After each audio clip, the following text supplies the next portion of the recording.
que fue uno de los dibujantes estrella de esta revista.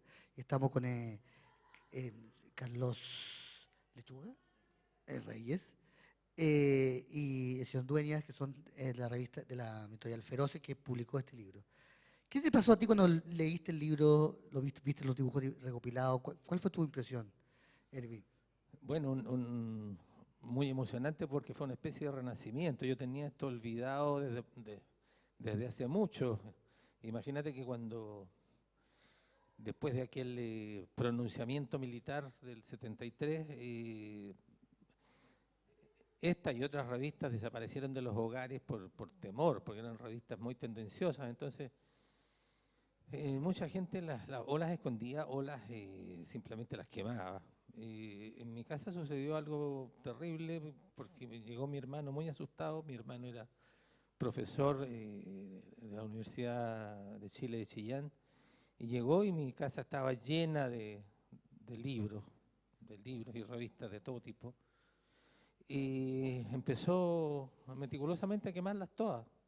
Así es que yo me quedé, no pude salvar nada de eso y me quedé sin esta revista y sin saber de ella hasta hace poco, que estos muchachos con mucha paciencia, tesón y mucho trabajo lograron rescatar de la Biblioteca Nacional y de otros lugares una recopilación bastante completa acerca de lo principal que hicimos en esta revista. Entonces fue muy emocionante ver transformado esto en un libro recopilatorio que de alguna manera rescata la memoria de lo que fue el cómic en aquel tiempo, que fue para nosotros muy importante.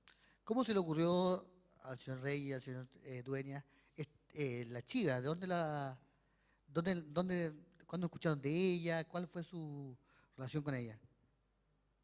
¿No funciona el micrófono de ustedes? Sí, bueno, nosotros en Feroces Editores hace mucho tiempo que estábamos trabajando con Herbie y para nosotros era muy importante hacer esta revista porque para todos los que hemos hecho autogestión de historieta durante muchos años, esta para nosotros es la más importante de todas porque históricamente, según nosotros, es la primera revista autogestionada que se realizó en Chile, ¿no? Ya. Con el trabajo de los propios autores. Así es que en términos de humor también y de gráfica, esta revista, sin darse cuenta, logró acercarse a un público mayor que el de su generación y muchos de los jóvenes autores de hoy son tributarios del estilo gráfico de esta revista. Por ejemplo, Leo Ríos, Cristiano, Rodrigo Salinas, Asterisco. Es gente que ha mamado, por decirlo así, de esta herencia. ¿Dónde encontraste tú la revista? ¿Dónde la viste por primera Yo vez? la revista la encontré en librerías de viejos, amigos que tenían ejemplares. Ya. ¿Sí? ¿Y te gustó? Por supuesto, po. Nos gustó mucho porque sentíamos que aquí había una locura en este momento de esta gente, una cosa maravillosamente, una locura maravillosa que había que recuperar, como el super cauro que vemos ahí, el super cauro que vemos en las imágenes. Era un personaje que todos recordamos, que alguna vez leímos.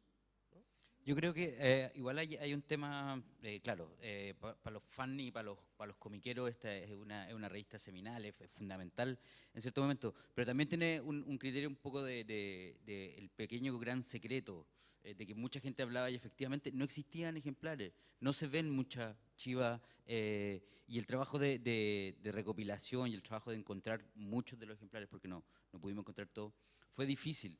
Y también es como un gran secreto, o sea, se habla mucho de la chiva, pero no todo el mundo la ha visto, el público común y corriente. Y tú ves ahora mismo, cuando tenemos que presentar este libro, tenemos que hablar de él, también hay mucha gente que dice, pero ¿qué es lo que es esto? No, hay un trabajo de rescate que es súper valioso, que era necesario. ¿Y está la firma y estaba la firma también, o no? ¿La chiva y la firma eran...? Y la firme era otra cosa. Nada que ver con ustedes.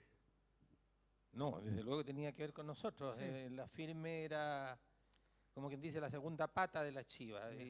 La firme correspondió a una época previa a la elección de Salvador Allende como presidente de la República. Era una revista obviamente izquierdista en aquel tiempo en que era difícil ser de otra tendencia que no fuera la izquierda o la derecha. Era un mundo muy polarizado y esta revista refleja de alguna forma ese mundo que vivíamos en aquel momento.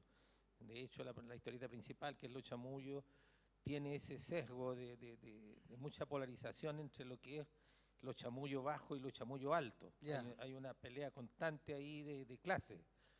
Y esta revista tuvo su vida normal y su muerte normal hasta el momento en que Salvador Allende asume la presidencia de la República. En ese momento surge la posibilidad de hacer una nueva etapa de esta revista cuando nos llaman de la editorial Quimantú para hacer algunos proyectos editoriales. Entre ellos nosotros presentamos esta segunda pata de la chiva que, como su nombre lo indica, es la firme, es decir, pasar de lo que era ese vocablo, la chiva, que es el chamullo, es la metáfora satírica, a la firme, que es contar la firme de lo que eran los programas del gobierno popular de aquel momento. ¿Era difícil hacer humor con una ideología tan clara? ¿O cómo? O sea, porque no te podías reír de la izquierda, o se reían ustedes también de la izquierda. No, en ese momento no nos reíamos de la izquierda porque estábamos tan entusiasmados con el proyecto que volcábamos todo nuestro entusiasmo sin ninguna presión de ningún tipo. De hecho, ninguno de nosotros obedecía a ninguna ¿A ningún partido? pauteo, ni ninguno de nosotros militaba, ni militó nunca jamás en ningún partido.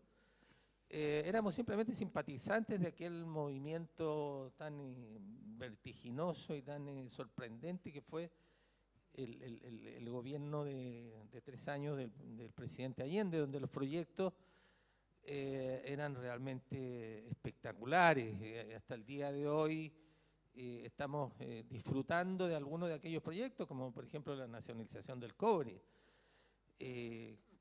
como el metro de Santiago, en fin, etcétera. Muchos proyectos bastante que de alguna forma cambiaron un poco la faz y el pensar del pueblo chileno. Los personajes eran, bueno, estaba el chamullo, estaba el supercauro. ¿Cuáles son los personajes más atractivos para tu gusto? Yo creo que el cuesco de la revista, la parte principal, digamos, era esta historieta colectiva que hacíamos entre nosotros 4, los hermanos Vivanco, Pepe Palomo y yo, que hacíamos un personaje, que en el fondo era un personaje colectivo, que era el barrio. Era el barrio de Los Chamullos, donde estaba representado de alguna forma todo el espectro social y político de aquel momento. Era un barrio donde había personajes típicos, digamos, de barrio chileno, un almacenero, un obrero de la construcción, una muchacha, una empleada doméstica, un pequeño restaurante de muy mala muerte, con un cocinero un poquito sucio, un garzón, un almacenero, unas viejas copuchentas, en fin. Todo un espectro de personajes populares. Sí, yo creo que una cosa interesante de la revista es que ellos crean un universo gigante que es una puerta de entrada a un Chile que ya no tenemos. Es un barrio, un concepto de barrio. Y una cosa interesante, Hervi, que yo nunca me acuerdo esa cifra, esta es una revista que para nosotros hoy sería una revista under, independiente, Rafael, muy independiente. Pero ¿cuántos ejemplares hacían en esa época una revista independiente? No recuerdo, pero yo creo que empezamos un poquito sobreactuando. Creo que las primeras tiradas fueron alrededor de los 7.000, 8.000 ejemplares. Rápidamente nos dimos cuenta que el sesgo tan particular de esta revista y el humor un poco novedoso en cuanto a que no era un humor ramplón, sexy, en fin, todo ese que habíamos empleado un poco en revistas anteriores, como la revista Cancán, Pingüino, etc. No tuvo una acogida masiva como nosotros esperábamos y fuimos aterrizando un poco los tirajes, y creo que el resto de la historia de la chiva tuvo tirajes alrededor de los 2.000, 3.000 ejemplares.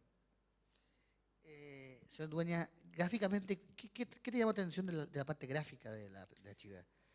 Lo que vemos ahí es bastante moderno y rompedor, ¿no? Es que lo que pasa es que hay un trabajo que también es muy propio de la técnica. O sea, bueno, a ver, Hervé habla de un trabajo independiente hecho prácticamente entre 4 personas con un tiraje de 3.000 ejemplares, algo que es completamente imposible hoy en día.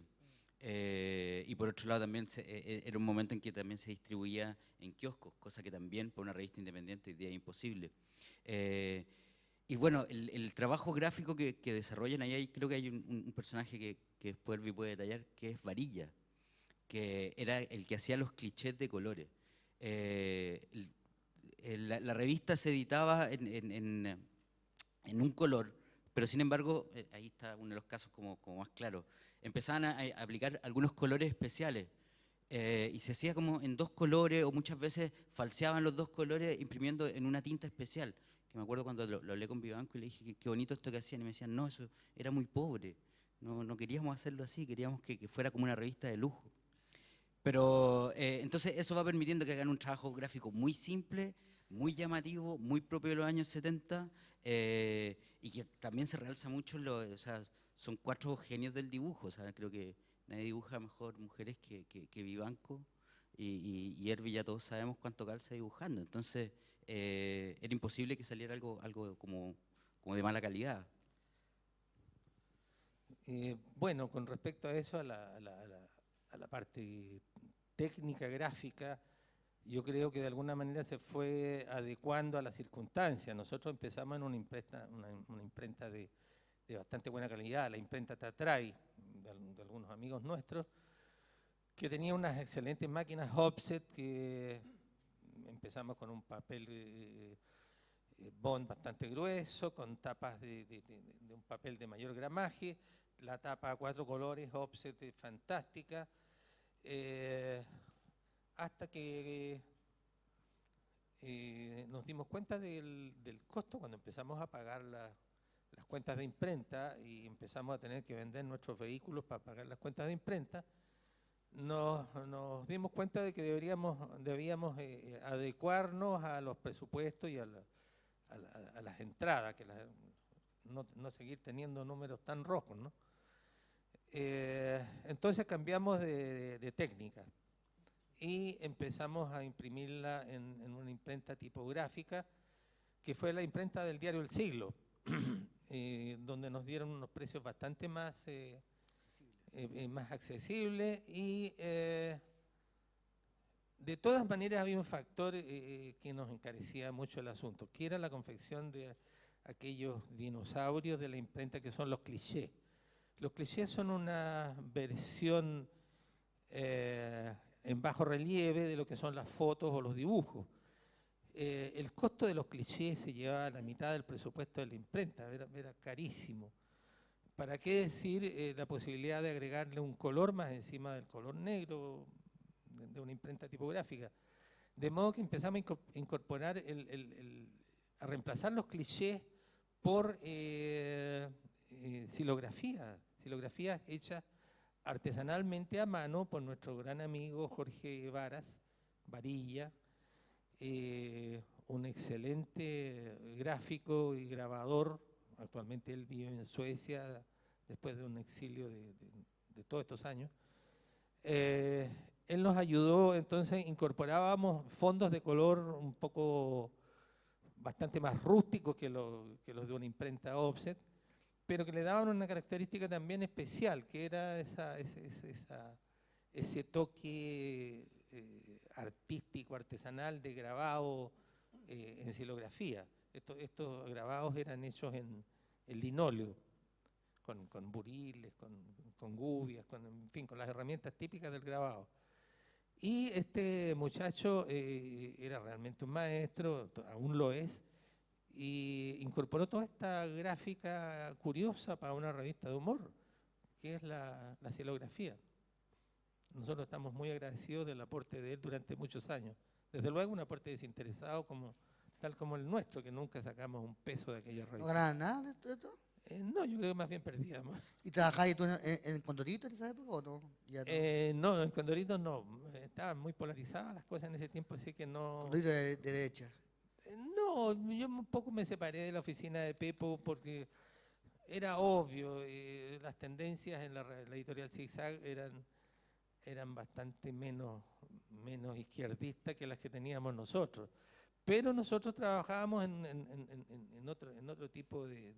Dibujamos para lo que fuera. Yo hacía dibujos de publicidad, en ese tiempo estudiaba en la Escuela de Arquitectura y hacía mis trabajos también como ayudante en la facultad, dibujaba en oficinas de arquitectos y hacía diseño gráfico de diferentes revistas, entre ellas la revista El Domingo, que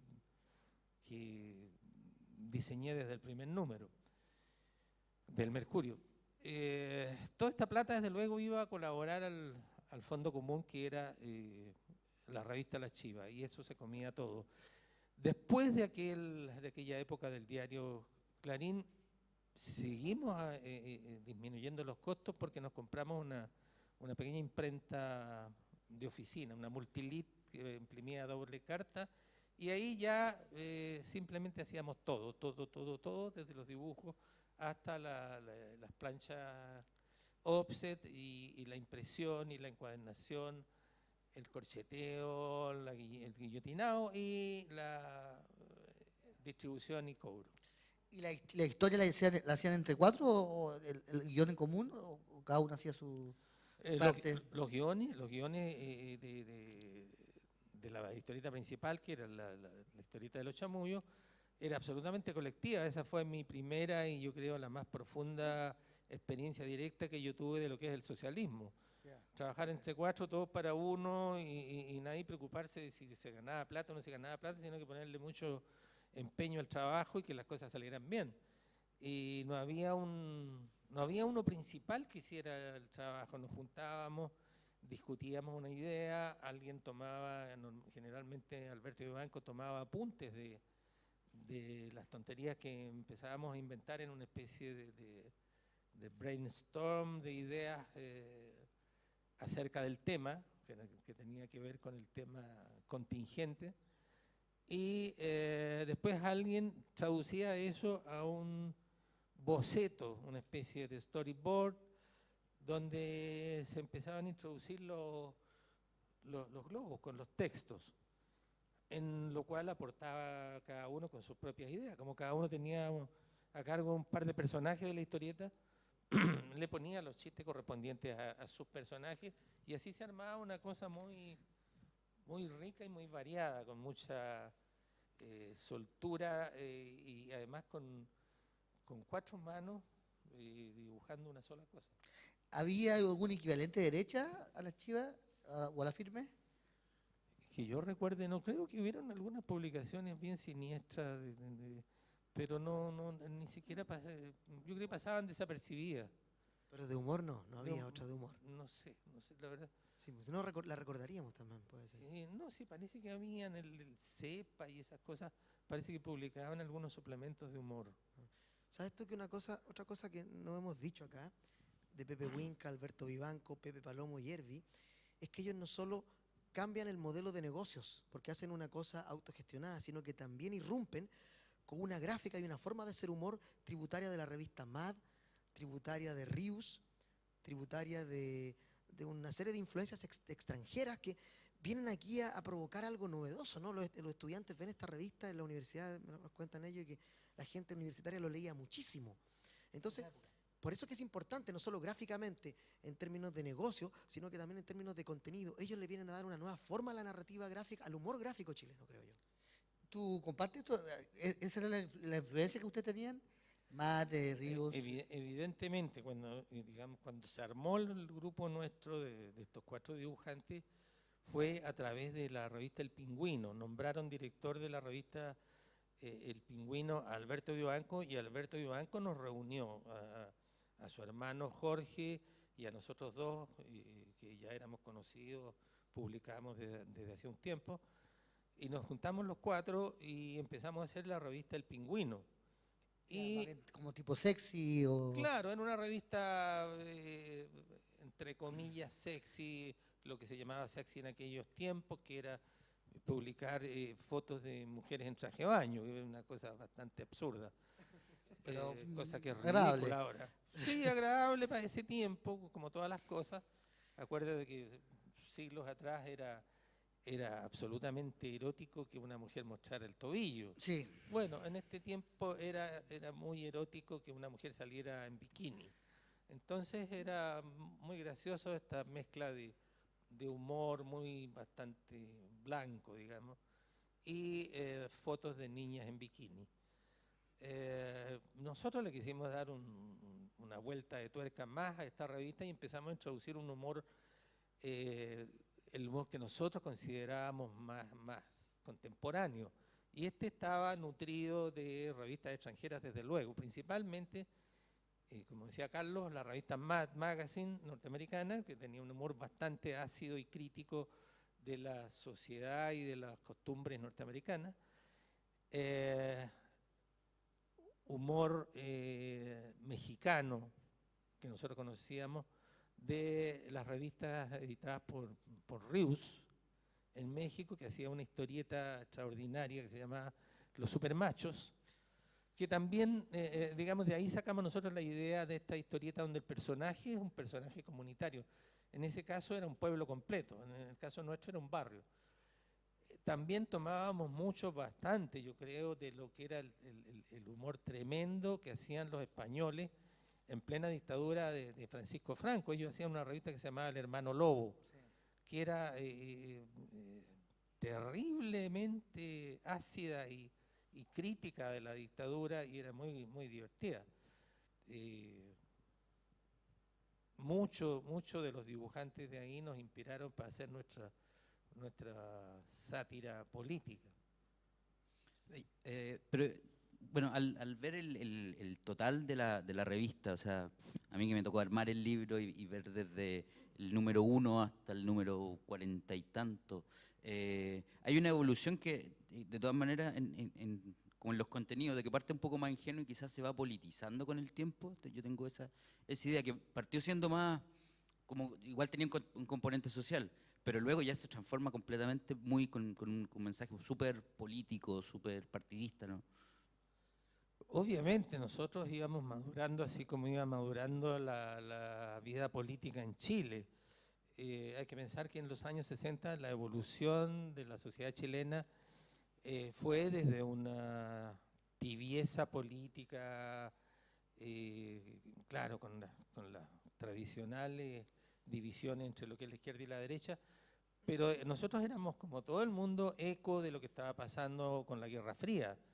A medida que avanzaba la década, se agudizaban las contradicciones entre lo que era el mundo capitalista y el mundo socialista, que estaba obteniendo unos éxitos en aquel momento espectaculares, estaba superando a los Estados Unidos en la carrera espacial, el nivel de vida había subido bastante, los proyectos agrarios o hidroeléctricos del bloque soviético eran evidentes. Entonces, para nosotros era un modelo bastante lógico. El mundo socialista en aquel tiempo no se conocían otros aspectos, o si se conocían se obviaban un poco, ¿no? La historia del mundo socialista tenía su lado oscuro que se reveló después con mucha claridad. ¿y qué pasaba cuando ya era gobierno de la Unidad Popular? Hacer humor cuando uno es de gobierno es muy difícil, cuando uno es de oposición es muy agradable, pero cuando uno es de gobierno, ¿cómo se hace? Afortunadamente el gobierno de Allende fue un gobierno absoluta y tremendamente democrático. Nosotros nos llamaron a colaborar con nuestras ideas en la editorial Quimantú y hicimos exactamente lo que se nos antojó. Algún momento al comienzo tuvimos un intento de influencia, de pauteo de algunas autoridades intelectuales de aquel momento, como un par de sociólogos. ¿Se puede nombrarlo? Sí, Armand Matelar y nuestro querido escritor Dorfman. Claro, Ariel Dorman. Ellos eran como los que dictaban las cosas que había que hacer y las que no había que hacer. También estaba, ¿por qué no nombrarla? Marta Hanner, que fue la primera asesora de los primeros números de la revista La Firme, pero duró 2 números porque no la soportamos nomás. Eran los guiones que pretendía imponernos eran unos mamotretos horribles. Y simplemente peleamos y hicimos las cosas que se nos antojaban, que eran bastante más, a lo mejor más superficiales, pero bastante más divertidas, más digeribles por el público, y tuvimos algún éxito porque la revista La Firme tuvo bastante éxito, tanto que tuvimos que hacer suplementos, unos suplementos especiales para el mundo agrario, la difusión de los proyectos emblemáticos del gobierno de Allende eran hechos a través de historietas bastante documentadas, y yo creo que todavía se puede reconocer eso leyendo las revistas, la nacionalización de la ITT, la nacionalización del cobre, la reforma agraria, las campañas de todo tipo. Eran, qué sé yo, la construcción del Parque Cauciño, en fin, etcétera. Era un trabajo bastante entretenido. Cuando tú miras eso, ¿qué cosas te dices, qué ingenuidad? ¿Qué cosas dices, no, qué certeza? ¿Cómo lo ves tú? Porque saber lo que hiciste hace 40 años, ¿hay algo de lo que te arrepientes o algo que te parece al revés, que tú dices, debería haber seguido por ahí? No, la verdad es que yo creo que fue uno de los momentos más gratos de mi vida, más intensos en cuanto a las vivencias de lo que es no solamente la vida personal, sino que el ejercicio de la profesión. Yo además era diseñador gráfico, hacía varias revistas de la editorial Quimantú, y todo era muy reconfortante, digamos. Por ejemplo, una idea: nunca había habido una revista femenina popular. Bueno, a Alberto Vivanco y a nosotros se nos ocurrió hacer una revista femenina popular, y salió la revista Paloma, que a poco andar tenía 250.000 ejemplares de tiraje semanales, y era una revista gorda, gigantesca, con moldes, con todas las secciones que contiene la revista femenina, de hogar, de consejos psicológicos, moda, cocina, etcétera, etcétera, etcétera. Ese tipo de éxitos editoriales nos reconfortaban mucho. La revista Paloma llegó a tener tanto tiraje que ya las prensas, las 4 rotativas de la editorial no daban abasto y trabajaban 3 turnos de 8 horas diarias. Cuando vino el golpe, venía en camino una nueva rotativa para poder satisfacer el hambre editorial que tenía el pueblo chileno. Los tirajes eran fenomenales, por ejemplo, de literatura clásica en libros de bolsillo, que valían centavos, valían menos que una cajetilla de cigarrillos, y se vendían a todo nivel. Pero igual cuando tú ves los cómics de La Chiva, igual la ingenuidad política, o sea, han pasado muchas cosas políticamente en tu vida. ¿Cómo lo ves tú? ¿Cómo te enfrentas a eso? Sí, yo creo que había indudablemente un sentido mítico de lo que podía ser la sociedad chilena y lo que nosotros podíamos colaborar en eso. Tuvimos la experiencia directa por ejemplo, en las revistas que hacíamos para el campo, sobre la reforma agraria. Viajábamos mucho al campo para ver la experiencia de estos nuevos proyectos agrarios de la reforma agraria, que eran la expropiación de enormes fondos que eran dejados a cargo de los trabajadores, y veíamos, claro, los tropiezos, las dificultades que tenía echar a andar esas tremendas tierras de una forma efectiva. Esto yo creo que se dio a nivel nacional, no solamente en el campo, sino en en las industrias. Y pasó lo que tenía que pasar, pues muchas de esas industrias no funcionaban como debían, en una parte por ineficiencia del sistema y otra, yo creo, por esa cosa mitológica que teníamos acerca de la respuesta humana con el problema. No puedo decir lo mismo de la industria nuestra, que era la editorial Quimantú, donde creo que el esfuerzo era realmente efectivo y los resultados eran exitosos y excelentes. Por eso cuando a mí me dicen que la industria en la Unidad Popular fue un fracaso, yo digo, en lo que yo vi, no. La editorial Quimantú estaba en el mejor momento cuando vino el golpe. Los proyectos que habían ahí eran realmente fabulosos, ya estaban en carpeta la producción de otro tipo de productos editoriales, de enciclopedias, de atlas y de cosas de otra magnitud. Se habían conseguido ya los royalties de muchas enciclopedias españolas y de colecciones de libros que se iban a imprimir acá. Iba a ser una especie de punto de referencia de lo que es el mundo editorial en América Latina. Creo que íbamos a desplazar con muchas ventajas a Argentina y a México, que en ese momento eran los que tenían, digamos, la batuta en este aspecto.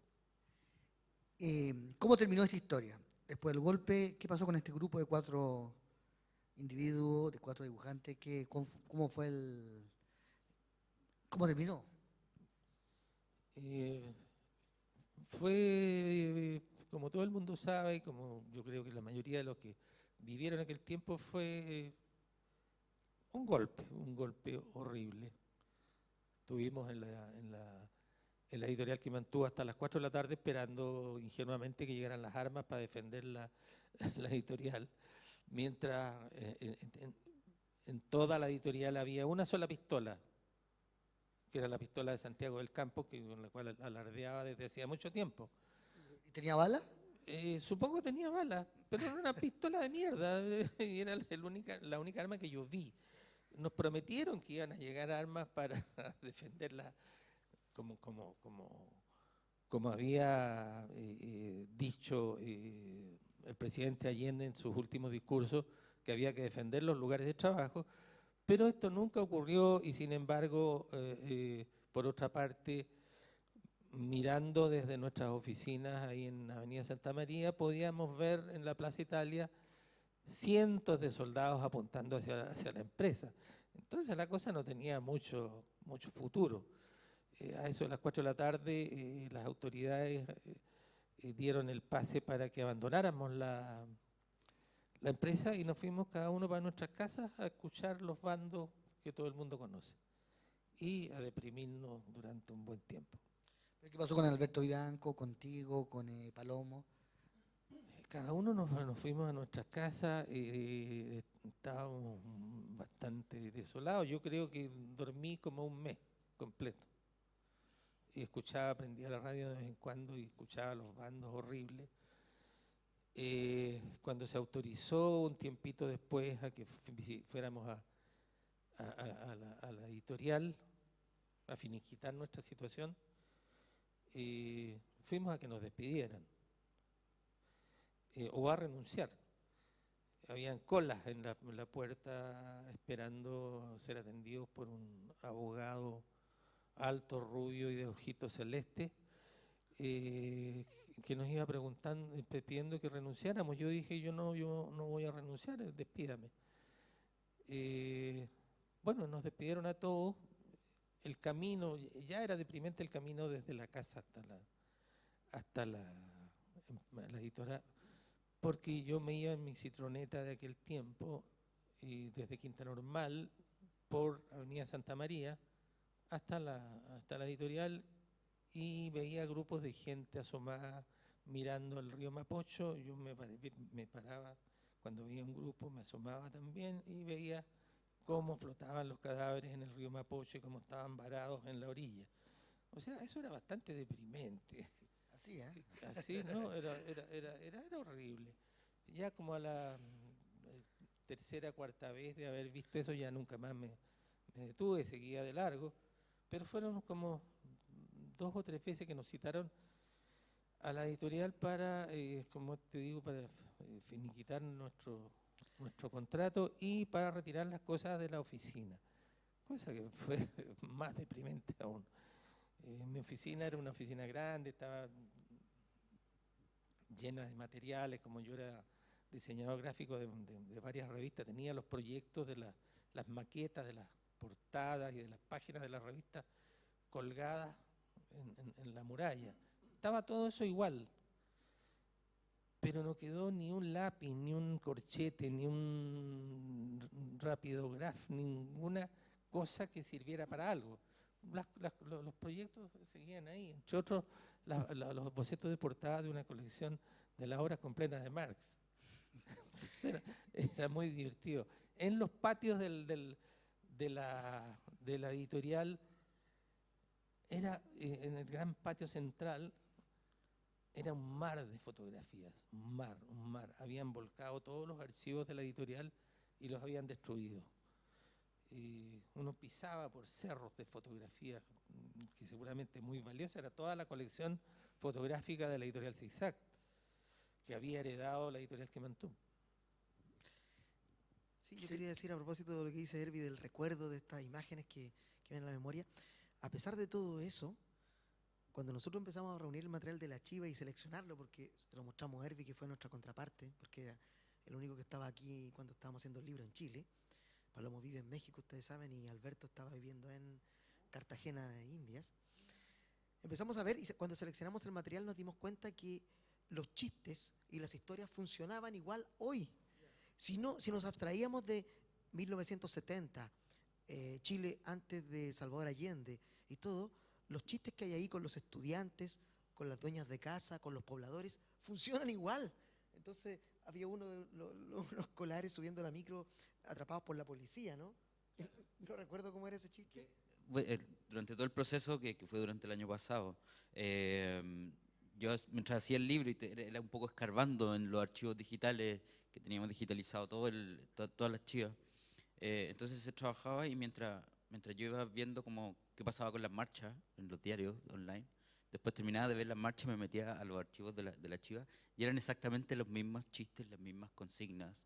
Y muchos de lo que está publicado dentro del libro tiene esa carga, o sea, son cosas que siguen siendo tremendamente contingentes y que como que, no sé, como que hay una vuelta cíclica del tiempo y como que nada de esto se ha perdido, fue muy sorprendente para nosotros darnos cuenta que era un libro que quedaba tremendamente vigente y que todo su material era dos cosas: imprimirlo más grande, ponerle una pancarta y salir a decir, salir a las calles, tal como pasó el año pasado.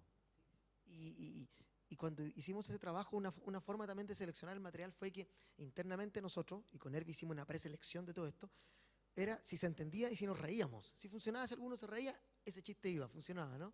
Era como Dalí con Buñuel, ¿no? ¿Y eran Si no, muchos? eran muchos, y de hecho quedó muchísimo material fuera. O sea, el libro que debíamos haber hecho con el material que teníamos era, yo creo, el cuádruple de este. Claro. Entonces quedó mucho de los chamullos fuera, tanto que incluso albergamos por ahí la remota esperanza de publicar solo los chamullos como un libro único, completo. La historia de estos pobladores, estos personajes que hablaba Hernán, que eran los emblemáticos. Y quiero concluir mi parte, por lo menos, que es, yo siento que la sombra gravitante de la Chiva, más allá de lo político, de lo partidista, de lo situacional de la época, gravita fuertemente sobre el humor gráfico chileno hoy en día. Y yo creo que este libro que nosotros hemos reactualizado con lo mejor de la Chiva, va a volver a posicionarla en una nueva generación de humoristas gráficos jóvenes que no la conocen, que la han visto y se asombran del dibujo, del trazo, más allá del contenido que a veces pueden compartir o no ellos como jóvenes, pero se asombran mucho de la calidad gráfica de estos 4 monstruos que tenemos y que trabajaban aquí como si fueran uno solo. ¿Qué dirías tú como mensaje final? Me quedé un poquito, al final me enredé en otras disquisiciones y no te contesté lo que me preguntabas acerca de lo que hicimos nosotros, los 4 dibujantes que hacíamos esto. Me refería a otras cosas. desgraciadamente después del golpe las cosas se pusieron bastante oscuras y bastante peligrosas, como todo el mundo sabe. Muchos de nuestros amigos o se fueron al exilio o simplemente desaparecieron o fueron apresados, torturados, etc. Alberto, Jorge y Pepe sobre todo fue el primero, su casa fue allanada, lo tenían en la mira, entonces no le quedó otra alternativa que escapar rápidamente. Él se refugió en la Embajada de México, cosa que fue muy buena para él porque la acogida en México fue espectacular y ahí creció como profesional y actualmente uno de los, para mi gusto, uno de los mejores dibujantes del mundo en cuanto a humor. Creo que es en cuanto a humor y en cuanto a dibujante, digamos, técnicamente. Creo que es uno de los grandes valores que hemos exportado de Chile como profesional del dibujo y del humor. Alberto y Jorge se fueron un tiempo después, sobrevivieron aquí, trataron de sobrevivir, pero la verdad es que la cosa estaba bastante mala, no solamente en cuanto a la persecución política, sino también en cuanto a la economía. La cosa económica fue durísima y ellos decidieron tomar el camino del exilio para buscar nuevos horizontes y se fueron a Venezuela y allá desde luego triunfaron, pero extraordinariamente hasta el día de hoy, porque fueron unos editores señeros que fundaron muchas revistas y yo creo que marcaron una época en Venezuela y actualmente en Colombia como creadores de muchas revistas y difusión de historietas de altísima calidad. Eso. Tú, Hernán, has seguido dibujando, ahora la página editorial de La Tercera, ¿no? Sí. Bueno, yo por algunas razones familiares no me fui del país. Tenía a mis padres vivos todavía. Mi padre, digamos, mi madre había muerto recientemente en los 70 y algunos otros parientes, unas tías. Entonces no me fui, salí esporádicamente, pero me quedé acá y apenas pude empecé a trabajar de nuevo en lo que era mi oficio de dibujante. En el interludio entre el golpe de Estado y que apareciera la primera revista de oposición, que fue la revista Hoy, trabajé en otras cosas, en construcciones y esas cosas. Pero seguí trabajando en lo que podía y hasta el día de ahora. Para concluir, ¿cuál es su mensaje? ¿Cómo podríamos leer ese libro? ¿Qué le dirías tú a alguien para que lo...? Bueno, yo creo que este libro es, afortunadamente, gracias al esfuerzo de nuestros queridos amigos más jóvenes, es un esfuerzo de plasmar en este libro una parte de la memoria gráfica chilena de aquellos tiempos, que me parece que es importante porque no es superficial, no es humor como el que, por ejemplo, hacíamos en la revista Cancán o en la revista El Pingüino, que era un humor más bien entre blanco y rosado. Este era un humor bastante más gris y negro, diría yo, porque era un retrato un poco más ácido de lo que realmente era la sociedad chilena de aquel tiempo. Me parece que el esfuerzo que ellos han hecho merece todo nuestro agradecimiento porque los jóvenes de ahora pueden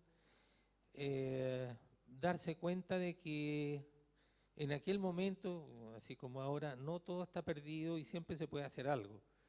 Aún en los peores momentos se puede ejercer el humor a contrapelo de la sociedad y a contrapelo del poder, y eso es muy necesario y muy gratificante para el que lo hace. Creo que en aquellos tiempos lo pasamos muy bien, además. Eso es muy bueno. Eso sería todo. Vean, compren, lean La Chiva y nos veremos próximamente.